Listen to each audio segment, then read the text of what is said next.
విద్యుత్ కోతలకు నిరసనగా తెరాస ఆందోళనలు తీవ్రం చేసింది. తెరాస ఎమ్మెల్యేలు బొల్లారం పోలీస్ స్టేషన్ వద్దే ఆందోళన కొనసాగిస్తుండగా ఆ పార్టీ శ్రేణులు తెలంగాణ వ్యాప్తంగా విద్యుత్ కార్యాలయాల వద్ద ధర్నా నిర్వహించారు. విద్యుత్ సమస్య పరిష్కరించుకుంటే ఆందోళన మరింత ఉధృతం చేస్తామని హెచ్చరించారు. విద్యుత్ సమస్యలపై తెరాస ఆందోళనలతో కదం తొక్కింది. తెలంగాణ ప్రాంత రైతులకు 7 గంటల విద్యుత్ సరఫరా చేయాలని బొల్లారం స్టేషన్ వద్ద తెరాస ఎమ్మెల్యేలు చేపట్టిన ఆందోళన కొనసాగుతోంది. రాత్రంతా స్టేషన్ ఆవరణలోనే నిద్రపోయిన తెరాస ఎమ్మెల్యేలు రైతులకు 7 గంటల విద్యుత్ సరఫరా చేసేంత వరకు ఆందోళన విరమించే ప్రసక్తే లేదని స్పష్టం చేశారు. ప్రభుత్వం అన్నదాతలకు ఇచ్చిన హామీని పూర్తిగా విస్మరించిందని వారు విమర్శించారు. ముఖ్యమంత్రి తక్షణమే స్పందించి విద్యుత్ సమస్యను తీర్చాలని డిమాండ్ చేశారు. పోలీసుల తీరుపైన తెరాస ఎమ్మెల్యేలు మండిపడ్డారు. గతంలోనే టీఆర్ఎస్ పార్టీ శాసనసభ్యులు శాసనమండలి సభ్యులు ముఖ్యమంత్రి లేని కారణంగా సీఎండీ గారికి కలిసి 7 గంటల కరెంటును నిరంతరంగా ఇవ్వాలని చెప్పి డిమాండ్ చేసినప్పుడు వారు రాతపూర్వకంగా అమలు చేస్తామని చెప్పి ఇచ్చినారు.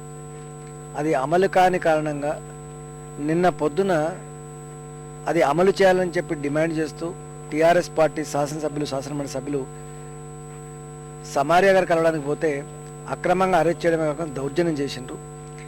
ఇవాళ బొల్లారం పోలీస్ స్టేషన్లో మమ్మల్ని పెట్టి కనీస సౌకర్యాలు కూడా కల్పించలేదు. అంటే ఎంత మానవీయత లేకుండా ముఖ్యమంత్రి ప్రవర్తిస్తున్నారంటే తెలంగాణ ప్రజలన్నా తెలంగాణ రైతాంగం అన్నా చివరికి వాళ్ళ ప్రజాప్రతినిధులన్నా కూడా గౌరవం లేని పరిస్థితి వచ్చింది.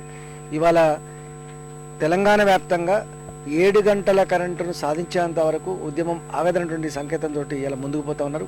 అందులో మేము ప్రభుత్వాన్ని ఏం కోరుతున్నామంటే మీరు విద్యుత్ వాడకాన్ని రిక్రియేషన్ క్లబ్లకో హోర్డింగ్లకో ఎయిర్ కండిషనర్ల మీద బ్యాన్ విధించండి.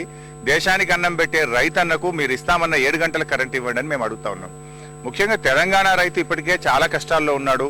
పెట్టిన పెట్టుబడి అంతా పెట్టినాడు. మీరు పెంచిన డిఏపి ధరలకు బస్తాలు తెచ్చుకున్నాడు, దుక్కి దున్నుకున్నాడు, కలుపు తీసుకున్నాడు. మరి పంట చేతికి వచ్చే ఈ సమయంలో మీరు కరెంట్ ఇవ్వకపోవడం వల్ల పెట్టుబడి అంతా కూడా నష్టపోయి అప్పుల పాలైపోయి రైతు ఆత్మహత్య చేసుకునే పరిస్థితి ఉంది.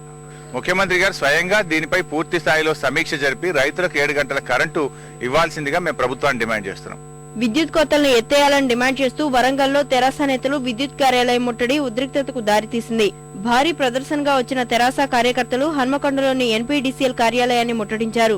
కార్యాలయంలోకి చొచ్చుకెళ్లేందుకు ప్రయత్నించగా పోలీసులు అడ్డుకున్నారు.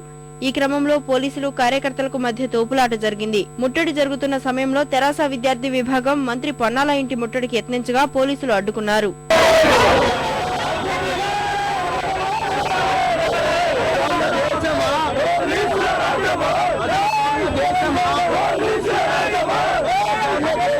నల్గొండ జిల్లాలో తెరాస శ్రేణులు విద్యుత్ శాఖ పర్యవేక్షక ఇంజనీర్ ఛాంబర్ ముందు బైఠాయించి ఆందోళన చేశారు. ఆలేరు, నార్కెట్పల్లి, కోదాడ, చౌటుప్పల్, భువనగిరి, మిర్యాలగూడ, దేవరకొండలో ఆ పార్టీ శ్రేణులు సబ్స్టేషన్లను ముట్టడించారు. కరీంనగర్ జిల్లా గోదావరి ఖనిలో ముఖ్యమంత్రి దిష్టిబొమ్మను దహనం చేశారు. మహబూబ్ నగర్ జిల్లా నాగర్ కర్నూల్లో కళ్లకు గంతలు కట్టుకుని వినూత్న నిరసన చేపట్టారు.